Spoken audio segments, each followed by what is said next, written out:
For 1,000 years, Constantinople stood as the unbreakable heart of a mighty empire. What if its formidable walls had held firm against the Ottoman siege of 1453, altering the course of nations and faiths forever? Imagine the year 1453.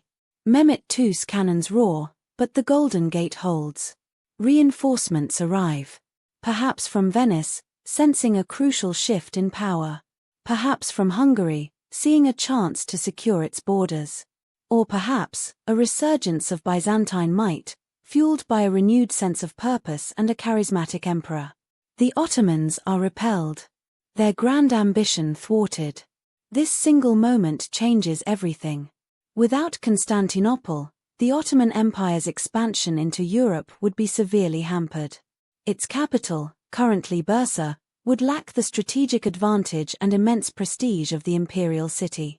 The Ottomans might turn their gaze eastward, consolidating power in Anatolia and the Middle East, but their western push, the very threat that terrified Europe, would be blunted, perhaps for centuries.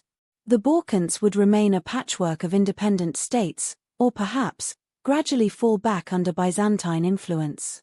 The Mediterranean would not become an Ottoman lake. A surviving Byzantium would radiate power, not just militarily, but culturally and economically. Its scholars, who in our timeline fled west to ignite the Renaissance, would remain. They would continue to guard and translate the vast libraries of Greek and Roman knowledge within Constantinople itself. This doesn't mean the Renaissance wouldn't happen, but its character might shift dramatically.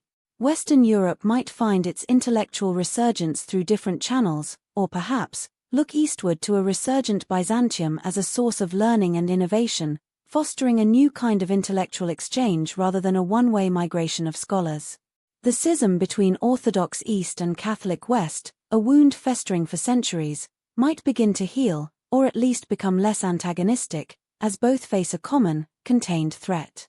Crusades, if they still occurred, might be truly unified efforts, rather than fractured, self-serving ventures. Economically, Constantinople would remain the undisputed crossroads of the world. The Silk Road would thrive under Byzantine protection, funneling exotic goods and immense wealth through its markets. Venice and Genoa, instead of vying for scraps of a dying empire, would become eager partners, their trade routes extending further east with Byzantine stability. This economic power would fuel further cultural flourishing. Imagine churches adorned with new mosaics, libraries filled with freshly copied manuscripts, and universities bustling with students from across Eurasia.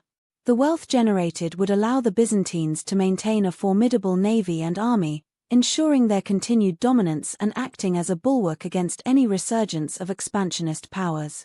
The political map of Eastern Europe and the Middle East would be redrawn, not by Ottoman conquest, but by Byzantine diplomacy and strategic alliances. The long-term implications are staggering. No Ottoman Empire dominating the Middle East for centuries.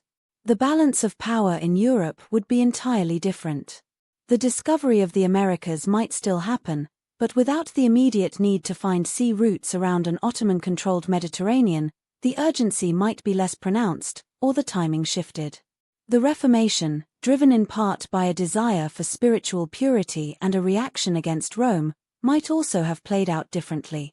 With a strong, vibrant Orthodox counterbalance, offering an alternative to Catholic authority, the religious landscape of Europe would be far more diverse, perhaps even preventing some of the brutal religious wars that defined the early modern era. The world we inhabit, built upon the ashes of Byzantium, would be unrecognizable. Its languages, its borders, its very ideologies, sculpted by an empire that refused to die. But what do you think?